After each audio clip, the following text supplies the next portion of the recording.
নমস্কার বন্ধুরা, আমার 5 ফোন চ্যানেলে আপনাদের সবাইকে স্বাগত জানাই। আজ আমি আবার চলে এসেছি রান্নাঘরে। আজকে বানাবো আম ভাপা ইলিশ। তার জন্য এখানে 6-7টা কুমড়ো পাতা পেড়ে নেব। আমি কুমড়ো পাতা নিয়ে চলে এসেছি। এখানে নিয়েছি একটা 600 সাইজের ইলিশ মাছ, নিয়েছি নুন, চিনি, গ্রেট করা আম, হলুদ গুঁড়ো, লঙ্কা গুঁড়ো, পোস্ত, সর্ষে, ফেটানো টক দই, 10-12টা কাঁচা লঙ্কা আর সর্ষের তেল। আমি প্রথমে মাছগুলোকে ভালো করে ধুয়ে পরিষ্কার করে নিয়েছি।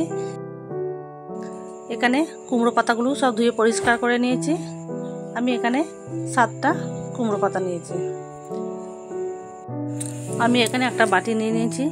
সব মশলাগুলো একসাথে ভালো করে মিশিয়ে নেব। প্রথমে দিয়ে দেবো আমি 2-3 চামচ মতো ফেটানো টক দই। আমি দইটাকে ভালো করে ফেটিয়ে নিয়েছি। এবার এর মধ্যে দিয়ে দেবো 1 চামচ সর্ষে বাটা, 2 চামচ পোস্ত। আমি এখানে পোস্তটা বেশি করে দিয়েছি, আপনারা চাইলে 1 চামচ দিতে পারেন।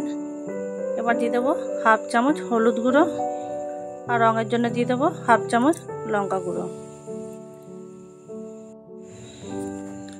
দিয়ে দেবো 1/2 চামচ মতো নুন,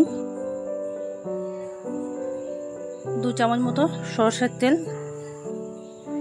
আর দিয়ে দেবো যে আম আমি গ্রেট করে রেখেছি।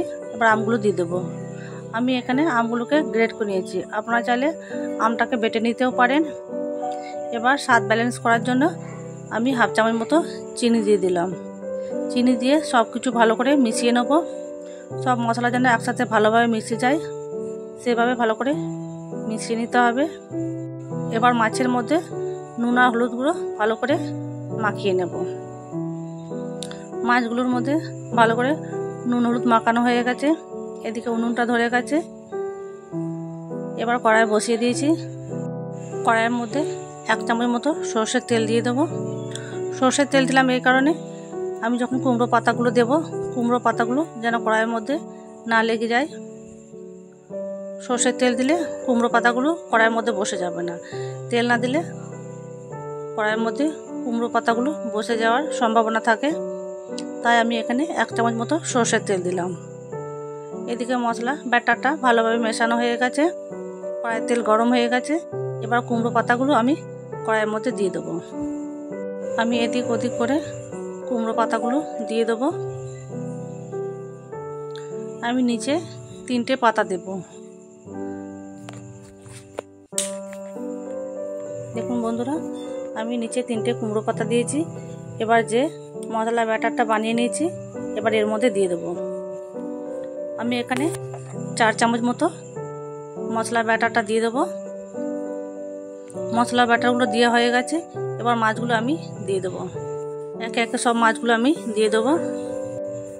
দেখুন বন্ধুরা, সব মাছগুলো আমার দেওয়া হয়ে গেছে। এবার বাকি মশলা ব্যাটারটা আমি ওপর থেকে দিয়ে দেবো। ভালো করে চারিদিকে লাগিয়ে নিতে হবে। মাছের ওপর নিচে মশলাগুলোকে ভালো করে লাগানো হয়ে গেছে। এবার ওপর থেকে আবারও 4টে কুমড়ো পাতা দিয়ে দেবো। 4টে কুমড়ো পাতা দিয়ে আবার ওপর থেকে ঢাকা দিয়ে দেবো। প্রথমে আমি 5 মিনিট মতো ঢাকা দেব। ঢাকা খুলে আবারও আমি এর মধ্যে দিয়ে দেবো 6-7টা চেরা কাঁচা লঙ্কা, আর দিয়ে দেবো 2 চামচ মতো সর্ষের তেল। দেখুন বন্ধুরা, কড়াইয়ের ধারে কুমড়ো পাতাগুলো অনেকটা শুকিয়ে এসছে।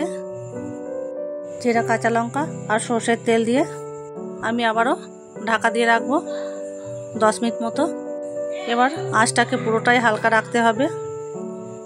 হালকা আছে পুরো রান্নাটা করতে হবে। বেশি এখানে জাল দিলে হবে না। বেশি জাল দিলে পাতা কিংবা মাছগুলো পুড়ে যেতে পারে।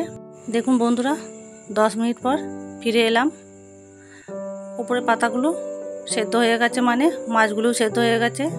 এবার ধার থেকে হালকা করে একটু পাতাগুলো উঠিয়ে নেব, যাতে পাতা সমেত মাছগুলো তুলতে সুবিধা হয়। বন্ধুরা, আমি এখানে কুমড়ো পাতা দিয়ে করছি, আপনারা চাইলে কলা পাতার মধ্যেও করে নিতে পারেন। ইলিশ মাছ তো অনেকেই অনেক রকম করে খেয়েছেন। এইভাবে একবার রান্না করে খাবেন, দেখবেন খুব সুন্দর লাগবে। একবার খেলে বারবার খেতে ইচ্ছা করবে। দেখুন বন্ধুরা, আম ভাপা ইলিশগুলো কত সুন্দর লাগছে।